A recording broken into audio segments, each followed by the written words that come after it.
Bienvenue sur le podcast Les petits pas des grands entrepreneurs. Dans cette deuxième partie, découvrons quels sont les défis auxquels sont confrontés les entrepreneurs d'hier, d'aujourd'hui et de demain. Je m'appelle Julie et dans ma quête d'amélioration, je rencontre des personnes inspirantes que j'ai envie de vous faire découvrir. Il s'agit également d'entrepreneurs au parcours atypique. À travers ce deuxième épisode, je vous propose de partir à la rencontre de leur parcours et de découvrir comment ils ont surmonté certains obstacles pour atteindre leurs objectifs.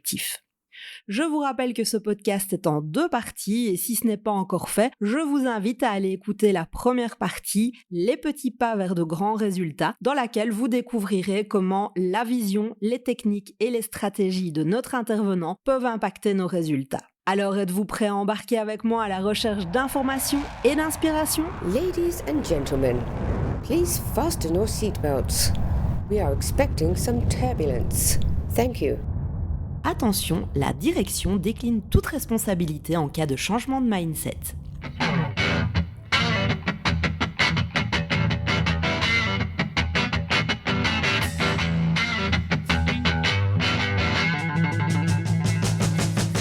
Nous voici dans cette deuxième partie, les petits pas des grands entrepreneurs, où je reçois à nouveau Émilie Avlena. Merci pour ta présence, Émilie. Avec grand plaisir, Julie. Merci à toi pour l'invitation. Donc, si jamais vous n'avez pas écouté la première partie, les petits pas des grands résultats, je vous invite à le faire. On parle vraiment de Genuine. Donc, tu es la fondatrice de Genuine. Et aujourd'hui, j'aimerais que tu nous parles un peu de ton parcours entrepreneurial. Tu nous as déjà donné pas mal d'informations. Mais je me demande, Émilie, quel a été le premier petit pas qui t'a permis d'atteindre tes objectifs ? Eh bien, écoute, ça résonnera peut-être chez des personnes qui nous écoutent et qui aimeraient se lancer et qui ne savent pas par où commencer. Moi, entre guillemets, je suis un peu la mauvaise élève. Il n'y a pas de business plan, il n'y a pas de business model Canva pendant 3 heures. J'aurais peut-être dû, hein, parfois, je ne sais pas. Mais c'est vrai que si tu veux, moi, j'ai une énergie qui est très fort dans le faire, dans l'exécution. Moi, quand j'ai une idée, j'ai besoin très vite d'aller sur le terrain. Je suis pas quelqu'un qui arrive à anticiper, à faire des scénarios et de regarder le si et des prévisionnels et des machins. C'est pas du tout mon énergie. Et en fait, la première chose, quand vraiment l'idée s'est concrétisée, je me suis dit, OK, un réseau, ça se fera pas seul. Si tu n'intéresses personne avec ton idée, mieux vaut être fixé. Parce qu'en fait, un réseau, c'est une communauté, il faut qu'on soit plusieurs. Et très vite, moi, j'ai voulu faire une soirée de lancement. Je me suis dit, je vais réunir toutes les femmes pour qui l'idée résonne, toutes les femmes autour de moi qui portent un projet, puis je vais leur parler, je vais leur partager en toute authenticité, les filles, voilà. Voilà ce que j'ai envie de créer, voilà ce qu'on va faire, ensemble on sera plus fortes, etc., etc. Et en fait, la première, si tu veux, le tout début du parcours, ça a clairement été ça. J'ai été frapper aux portes. Il me fallait des lieux pour organiser les événements. Donc, moi, j'avais pas de problème de parler de mon idée. Je suis quelqu'un, j'ai pas du tout peur qu'on me pique les idées. D'ailleurs, j'encourage les gens à en parler. J'encourage les gens à vraiment à aller en parler même en amont, teaser. Moi, j'ai commencé à créer les réseaux sociaux 3 mois avant le lancement. Il se passait rien, j'avais rien du tout, tu vois? Mais je disais: ben voilà sur quoi je travaille, voilà ce qui va arriver» et mine de rien, ça attire déjà l'attention. J'avais déjà des gens qui m'écrivaient en disant: «Ah, tu pourrais m'en dire plus? Tiens, ah, ça m'intéresse» et cetera et tu vois, très vite, j'ai voulu rendre le projet réel et aller tester le terrain et donc ça a été cette soirée de lancement, très, très vite. C'est être dans l'action, donc vraiment se mettre en action déjà dans un premier temps et donc tu as quitté, le secteur bancaire, donc c'est quand même pas rien non plus, j'imagine qu'il y avait des avantages et cetera, heu, surtout en Suisse si je pense b Il y a plus d'une personne qui m'a dit: «Tu es complètement tarée». Mais j'assume. et quels ont été, les plus grands défis que tu as rencontrés et comment est-ce que tu as fait pour les surmonter? Je crois que le plus grand défi, il y en a tout le temps, hein, mais très vite, moi, j'ai dû me confronter à la technologie. C'est bête, hein, mais à la fin de la première année, on était 300 personnes Et 300 personnes, ça devient compliqué de les gérer sur un coin de tableau Excel. J'avais qu'un site vitrine Squarespace. Enfin, j'avais besoin, en fait, que les filles puissent se connecter, se loguer, qu'elles soient de plus en plus autonomes. Les genuines, au début, elles étaient frustrées parce qu'elles disaient: «Mais comment est-ce qu'on peut se parler? Comment est-ce que je peux avoir connaissance des autres membres?» et cetera. Et donc très vite, j'ai été confrontée à trouver des solutions.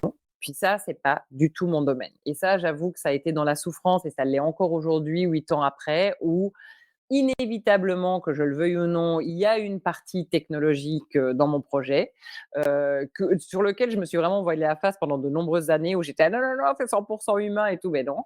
Et ça c'est dur. Donc ça a été très difficile. L'autre chose qui a été très difficile et que je porte encore avec moi, c'est d'avoir le sentiment que ce n'est jamais assez. Et ça va peut-être venir résonner avec des personnes qui nous écoutent, parce que très vite, j'étais tellement, heureuse et reconnaissante qu'il y ait eu autant de personnes qui me fassent confiance et qui suivent, mon idée, qui veulent en faire partie, que j'avais tout le temps une espèce de pression à délivrer plus. Donc au début, j'étais partie avec, heu, comme idée 3 formats d'événements. Mais tu vois, aujourd'hui, j'ai 10 formats différents d'événements et à un moment, j'ai été jusqu'à 14. Puis, un peu ce qu'on se disait avant, en off, tu vois? À un moment, je me suis dit: «Mais attends, tu vas où comme ça? Less is more. Tu es en train de faire une usine à gaz. Toi-même, tu comprends plus, chaque fois qu'une genuine émettait une idée ou voulait, quelque chose, je disais oui à tout. Oui, on va faire un book club. Oui, on va faire ça. Oui, parce que je voulais pas décevoir, parce que je voulais leur prouver qu'elles avaient bien fait de me faire confiance. Puis ça, à un moment, tu vois, c'est compliqué parce que tu peux un peu perdre ta vision première, ton impulsion première, tu pars un peu dans tous les sens. Donc et ça, souvent, encore aujourd'hui, tu vois, je dois un peu faire ce mouvement de hop, je sens que je pars de remets-toi dans ton axe, remets-toi dans ta vision première, dans l'intention, et cetera. Donc ça, je trouve que c'est pas évident. Il y a aussi la relation à l'argent qui encore aujourd'hui me challenge. Poser un prix qui me semble juste, avec lequel je suis à l'aise, mais qui soit aussi juste réellement pour la valeur de ce que tu délivres, ça, c'est pas facile. Moi, ça m'a challengé énormément, énormément. J'aurais pu tout faire pour rien. Vraiment, moi, j'ai envie de donner, je suis dans la générosité, tu vois, j'ai presque des scrupules à enquêter de l'argent. Et puis, en fait, à un moment, tu vois bien que ça va pas. Plus d'une fois, moi, j'ai dû revoir mes prix parce qu'en fait, je faisais tout à l'instinct, j'ai jamais trop calculé. Et puis 2 ans après, tu es là: «Mais attends, je comprends pas, j'ai de plus en plus de membres, de moins en moins de trésorerie. Un truc qui joue pas». Ah bah non, bah sans blague, plus en plus de membres, donc plus en plus d'événements, donc plus en plus de frais, donc et tu vois? Et donc oui, oui, il y a quand même des choses, très confrontante, pas évidente. Le fait aussi à un moment apprendre à déléguer, ça aussi c'est quelque chose qui me challenge encore aujourd'hui. Là aujourd'hui, on est carrément à l'étape d'après de l'après.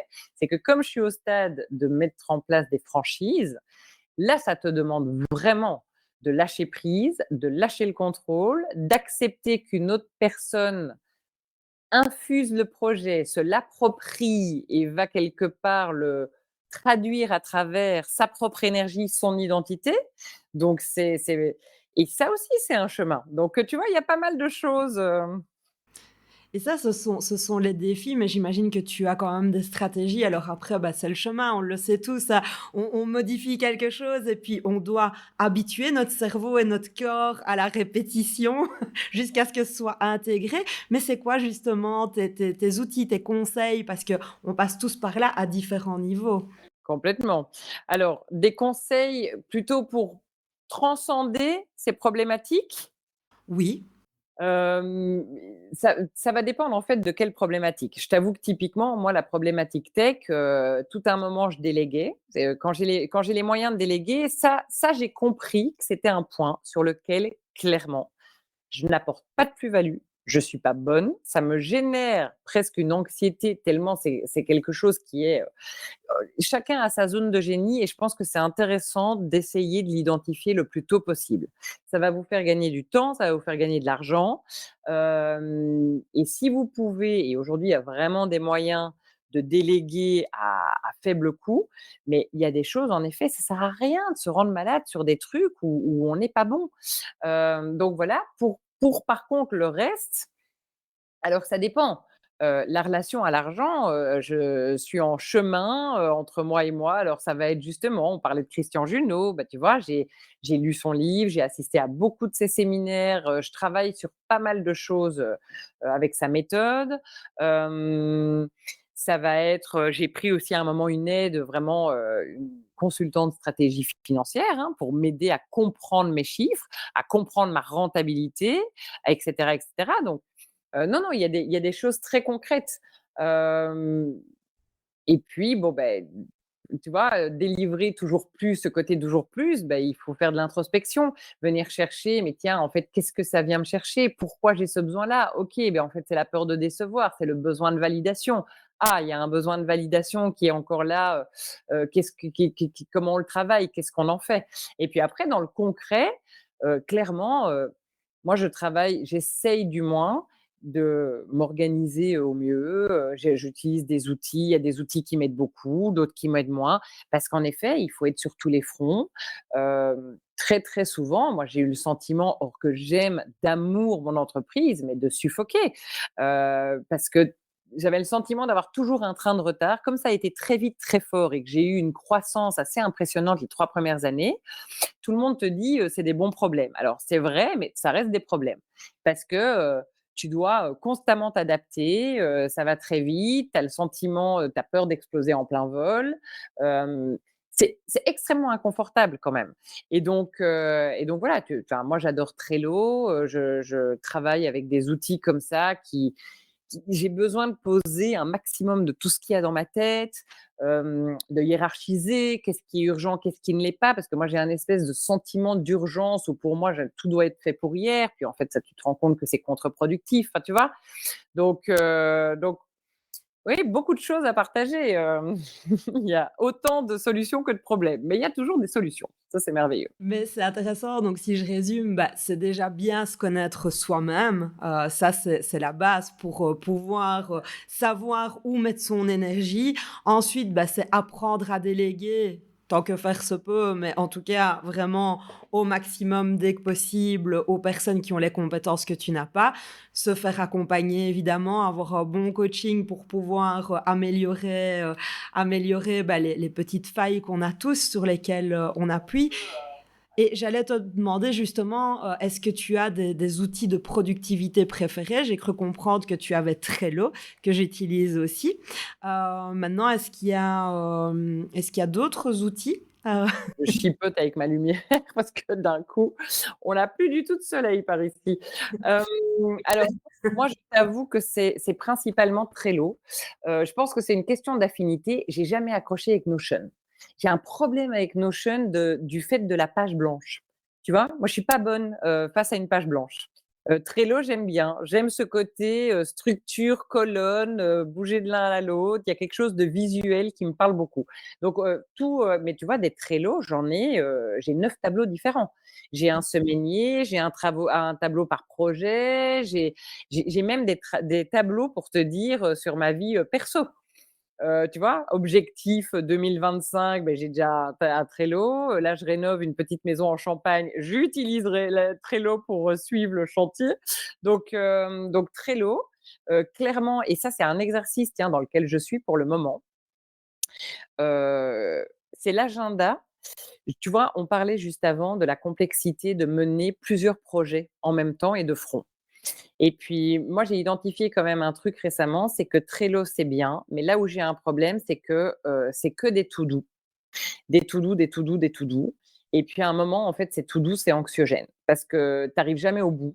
Tu les repousses d'un jour à l'autre. Tu as de la culpabilité. Et donc, qu'est-ce qui se passe? Maintenant, j'ai décidé d'avoir, si c'est 10 agendas, ce sera 10 agendas. Je travaille là-dessus d'ailleurs cette semaine, mais de mettre des vraies pages horaires. Donc, c'est-à-dire qu'à la place de mon Trello en disant, bon, ben, OK, alors cette semaine, il faut absolument que je finalise le contrat des franchises avec l'avocat, que je fasse ci, que je fasse ça. Non, c'est d'aller postposer cette to-do dans mon agenda et que là, vraiment, OK, jeudi de 9 heures à 10 heures, je travaillerai là-dessus. Quoi qu'il se passe, que le téléphone sonne pas, limite, je me mets en mode avion. Et ça, je vais essayer de faire parce que je vois bien, je suis perturbée parce que je vois bien que aujourd'hui, tu vois, Trello ne me suffit plus. C'est, mmh, Parce que je me vois passer, on voit jamais ce qu'on a fait. On est terrible avec nous-mêmes, on est hyper dur. Donc on regarde jamais ce qui a été fait, on voit ce qui n'a pas été réalisé. Et donc tous les soirs, je suis là: «Ah mais c'est pas vrai, purée, j'ai pas encore fini ça et truc», et tu finis la semaine avec une moitié de to do qui est reportée à la semaine d'après. Et donc voilà, donc je pense que l'agenda, Google, très, très bien, Time très, très block. bien organisé, et le Trello, moi aujourd'hui en tout cas, c'est mes 2 outils principaux. Ouais, je valide que j'ai commencé le time block aussi et ça me soulage et comme tu dis, c'est apaisant aussi de pouvoir voir ce que tu as accompli parce que la to do, en fait, tu barres. Sur le moment, ça a un côté, mais quand tu accumules et que tu commences à avoir des to do list qui deviennent très conséquentes, c'est compliqué. Ouais, et puis tu barres un truc, mais tu en rajoutes 2, enfin tu vois, c'est l'histoire sans fin, quoi. C'est vraiment ça. Et pour toi, c'est quoi un grand leader? Un grand leader? Oh, très bonne question.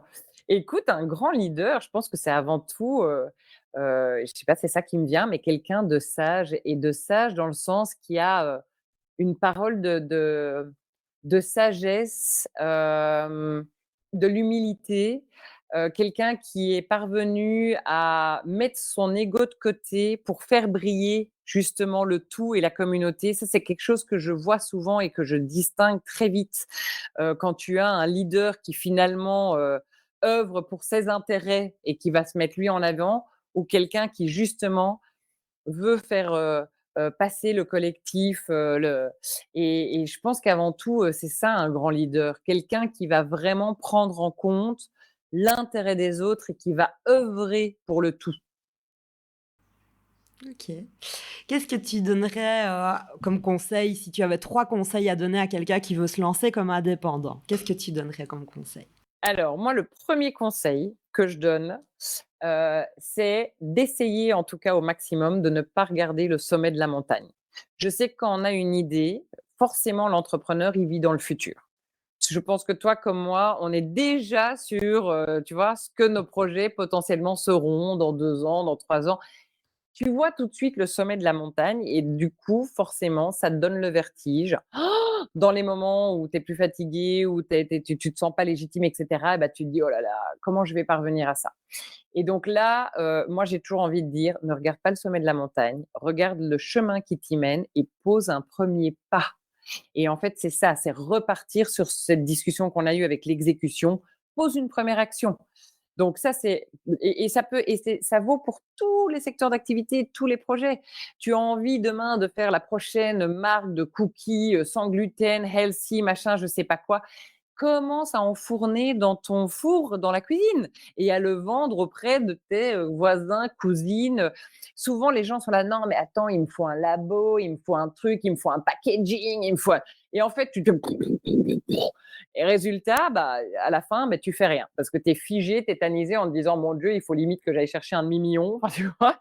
Donc, pose une première action. Ça, c'est la première chose. La deuxième chose, c'est n'écoute pas trop les autres. Je sais qu'on l'entend souvent, mais vraiment, si tu savais tout ce qu'on m'a dit, Genuine, ce nom marchera jamais, on ne le retiendra jamais, on ne sait pas le prononcer. De toute façon, un réseau, il y en a 1000, pourquoi un énième réseau, etc., etc. Donc, moi, je suis très vigilante sur ce côté. N'écoute pas trop les autres, ne va pas trop chercher de conseils à l'extérieur, fais-toi confiance, c'est toi, c'est ton essence, c'est toi qui sais. Et ça, je pense que c'est fondamental.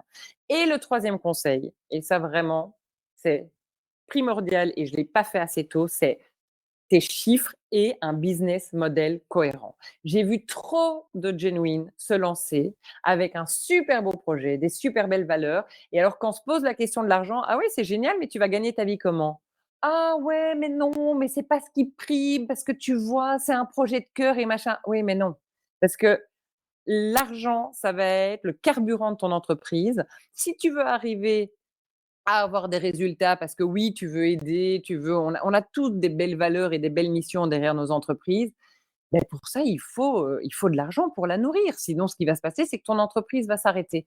Et j'en ai vu tellement, tellement des projets magnifiques, complètement avortés au final, parce qu'un business model qui tient pas la route, pas de rentabilité, pas de stratégie financière. Et ça, s'il vous plaît, pensez-y dès le début, quoi. C'est hyper important. c'est vraiment hyper important et je sais que c'est pas toujours simple et encore plus pour nous les femmes parce que vraiment cette question d'éducation financière, relation à l'argent et cetera, mais c'est fondamental. Ouais, je suis bien d'accord avec toi et c'est pour ça il y a quand même des structures aussi qui accompagnent, qui aident ou alors, bah, à intégrer un réseau d'affaires comme Genmin où tu peux éventuellement te faire aider, par le partage, le soutien et cetera. Mais c'est vrai que, c'est un point important surtout quand c'est pas ta zone de génie. Si maintenant tu as déjà, des atomes crochus au niveau de la comptabilité, du financier, ça peut encore passer. Mais voilà, il y a toujours, une personne qui peut venir t'aider. C'est comique parce que dans ta philosophie de vie, de ce que j'ai vu un peu partout, tu dis: «Commence. Quoi que tu rêves d'entreprendre, fais-le». Ça, c'est une phrase qui est venue, donc c'est très, très, très, très aligné. Je pense que j'ai tellement peur d'avoir des regrets. C'est vraiment quelque chose qui me drive énormément depuis que je suis enfant et j'en en ai pas d'ailleurs, si ce n'est peut-être d'avoir fumé, pendant 20 ans de ma vie, mais ça, c'était avant. Mais sinon, vraiment, je trouve que c'est tellement important. Moi, ça me brise le cœur quand j'entends ces reportages qui disent que je ne sais combien, mais le pourcentage est énorme de ces personnes qui, en fin de vie, souvent, quand tu leur demandes, alors, comment: «Ah, bah, si j'avais su» ou «Si je pouvais, je recommencerais ci» ou «J'aurais fait ça» ou je et je me dis: «Mais waouh, quoi, c'est terrible». Moi, j'ai des genuines parfois qui viennent me trouver après 1 an, après 2 ans et qui me disent: «Tu sais, Amy, je crois que je vais retourner en entreprise. En fait, je me rends compte que, ben, ça me manque la pause café avec les collègues à 10 heures, ça me manque le salaire le 25 du mois, en fait, je suis pas faite pour l'entrepreneuriat». Mais c'est OK et c'est génial et je me dis: «Mais quelle chance d'avoir pu t'offrir aussi l'environnement pour tester ton idée. Tu l'as fait, tu vois que ça te convient pas, mais au moins tu ne vas pas vivre toute ta vie en te disant dans un coin de la tête: "Mais si je l'avais lancé ce truc, j'aurais aimé, j'aurais pas aimé, ça m'aurait"». Et donc oui, je pense vraiment que faites quoi, passez à l'action, faites des choses et encore une fois, rien n'est gravé dans le béton. Ça va pas, on l'arrête, on change, on itère. C'est ça, c'est la vie de l'entrepreneur. On est constamment en train de rectifier le tir, de changer de direction, et cetera. Mais faisons des choses, quoi. Et puis au final, la plus grande entreprise qu'on a, c'est celle de vivre notre vie, parce qu'on est constamment en train d'entreprendre. Donc on met, des étoiles autour de l'entrepreneuriat, mais au final, on entreprend tous les jours. C'est notre vie qu'on entreprend. C'est assez important de le remettre un peu au centre. Tu parles beaucoup d'intuition aussi, tu es quelqu'un, voilà, tu as suivi ton intuition. Est-ce que tu peux, parce que c'est pas évident, moi je trouve à notre époque où on est sursollicité, de vraiment se dire: «OK, est-ce que c'est, justement de l'intuition ou est-ce que c'est mon ego?» ou donc quel serait, le conseil que tu pourrais peut-être donner ou c'est quoi ton truc à toi? Écoute, tu sais quoi? Et plus j'avance, dans la vie et plus je deviens vraiment, un peu sharp avec ça, parce qu'en effet, hein, notre mental nous joue des tours tout le temps, hein. Donc parfois on a l'intuition, puis derrière on se dit: «Non, mais quand même, je devrais peut-être donner une chance, je suis un peu». Moi maintenant, ce qui me drive, c'est quand il y a un doute, il y a pas de doute et je te jure que ça s'avère vrai tout le temps. On me propose un truc, un partenariat, quelque chose, sur le coup, je me dis: c'est non, c'est non». Quand c'est clair, c'est fluide, c'est limpide, l'idée vient et à chaque fois que je me suis fourvoyée en allant dans une direction, or que j'avais bien senti que bof, bof, mais bon, tu vois quand même, attends, c'est une super opportunité et je sais pas quoi et machin et j'y vais à moitié, tu peux être sûr que ça me revient, mais et que ça ne pardonne pas et donc ça, s'il y a un conseil vis-à-vis de l'intuition à donner, c'est vraiment celui-là. C'est connecte-toi 3 secondes et demie à ton ressenti. Tu comment? Tu un peu chiffonné, tu machin, il y a un doute, il y a un doute, il y a pas de doute. Fin de l'histoire. C'est peut-être un peu dur et drastique, mais je vous jure, ça marche. Mais je pense qu'on nous apprend pas à nous connecter à ça, on nous apprend à douter. Oui et tout le monde a son petit avis et c'est vrai que c'est important de revenir à soi et c'est pas évident. Oui, oui et toujours ce côté, injonction, hein, il faut, je dois. Alors tu vois, non, mais ah ouais, pourtant c'est ce que tout le monde me dit qu'il faut que je fasse, et pourtant je le sens pas. Tu le sens pas, fin de l'histoire. Il faut, on s'en fout. Et tu parlais aussi, de ce fameux syndrome de l'imposteur, par lequel tu es passé, par lequel je pense, faut Je arrêter suis de pleurer, on toujours, passe parce que tous.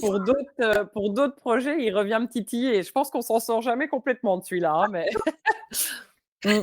Et est-ce que tu as des astuces, des petits trucs pour justement les personnes qui nous écoutent?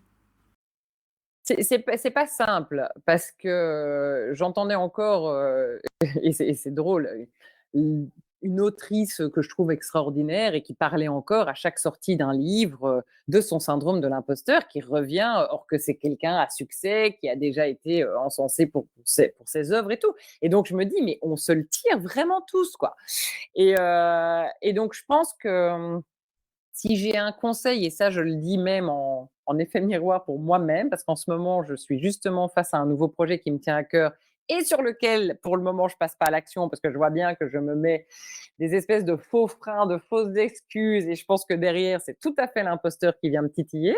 Euh, c'est qu'en fait il y a un moment, faut y aller quand même. Moi je sais que maintenant je me suis mise une deadline. Ce sera janvier 2025, et c'est un peu cette phrase de: «J'y vais, mais j'ai peur», et c'est OK, mais j'y vais, mais j'ai peur, et à un moment, faut le transcender, quoi. Il faut se dire: «De toute façon, il y a que ceux qui font, hein, qui font des erreurs. On apprend en faisant, on va se bonifier», c'est parce que ce syndrome de l'imposteur, en fait, vous pouvez être bardé de diplômes, il peut venir vous jouer des tours. En fait, c'est vraiment un truc qui nous colle à la peau. Donc à un moment, on le sait, on l'accepte, il est là, il est dans un coin. Eh ben, j'y vais, mais j'ai peur, mais j'y vais quand même. Et au fur et à mesure de faire, parce qu'il y a une phrase en anglais que j'adore qui dit «Actions cure fears», et c'est vrai. À un moment, le fait de passer à l'action et d'être dans l'action va venir transcender ça. Et ça, j'y crois. Oui, mais j'y crois aussi. Moi, je suis quelqu'un aussi fort dans l'action, donc après, ce sont des choses parfois à ajuster. Est-ce que tu as une anecdote, marquante dans ton parcours entrepreneurial que tu aurais envie de partager avec nous? Une anecdote marquante. Ah! Oh, tu me poses une colle. Heu, il y en a tellement. En fait, je crois que c'est d'en choisir une. Hem, je pense que c'est quand j'ai eu mon premier article, c'est bête, hein, mais ça, je me souviendrai toujours. Quand j'ai eu mon premier article dans la presse, moi, ça m'a fait un effet, c'était fou. Je crois que j'ai eu des papillons dans le ventre pendant 2 jours. Je te jure, je me suis vue, je sais pas, Bill Gates. Je sais pas ce que je me suis imaginé, mais j'ai le souvenir. Il faut savoir qu'en Suisse, la presse, elle est en libre service, c'est dans la rue, tu sais. Et on m'avait dit: «Ah ben ça y est, tu as un article qui apparaît», et j'avais une pleine page. Enfin, tu vois, c'était le genre, vraiment grosse photo et tout. Oh! J'en ai eu, mais j'ai le bide retourné, j'ai pas pu manger 2 jours. C'est marrant, hein, comme on est. Donc ça, sinon écoute, anecdote, ouais, ouais, vraiment, à l'époque, j'étais très, très fan, moi, d'Oussama Hamar, et j'ai eu la chance de le rencontrer. En fait, il a adoré le projet, il est venu donner une conférence, il est venu en Suisse pour les Genuine, et ça, j'ai trouvé que c'était fou. Christian Junot aussi, des rencontres, non, non, des anecdotes, il y en a plein tout le temps, et là, ici, d'avoir, la dernière en date, c'est, cette nana incroyable qui me contacte parce qu'elle a envie d'ouvrir Boston, Charlotte et potentiellement l'année qui suit l'entier des États-Unis. Et en fait, tu te penses et tu te dis, attends, c'est réel ce qui arrive. Moi, je me revois encore, tu sais, à la soirée de lancement, un peu bégayante. Et donc non, il faut y croire. Moi, j'adore justement ce proverbe de Good qui dit quoi que vous rêviez de faire, commencez-le. Entreprendre a de l'audace, de je sais plus quoi, et de la magie, et c'est vrai. Ça, c'est quelque chose aussi, c'est pour ça que je dis toujours: «Commence quelque part», parce qu'en fait, tu vas être étonné toi-même de ce qui va, t'amener à toi. Moi, j'ai des récits comme ça de genuine tout le temps. Ah bah, tu vois, j'ai fait ça et en fait, j'ai rencontré tel qui m'a ouvert telle porte et là, c'est incroyable parce que j'ai rencontré machin qui m'a permis de et il y a quelque chose de l'ordre de la magie. Moi, je crois en ça quand c'est juste, quand c'est aligné, quand c'est porté par le cœur, je te jure, je crois en ça. Eh bien, écoute, c'était, une magnifique, magnifique mot de la fin. Je te remercie beaucoup pour ton authenticité. C'était vraiment, un moment de partage très intéressant. J'espère que ça plaira aux personnes qui vont nous écouter et je te souhaite une magnifique journée. Merci Julie, à très bientôt. Merci beaucoup et plaisir partagé. C'était un très joli moment. À bientôt. Nous vous prions de bien vouloir rester assis et attaché jusqu'à l'extraction du signal correspondant et l'arrêt complet de l'appareil. Nous vous prenons à présent congé de vous, espérons que ce vol vous a plu. Au nom de votre équipage, merci beaucoup et au revoir.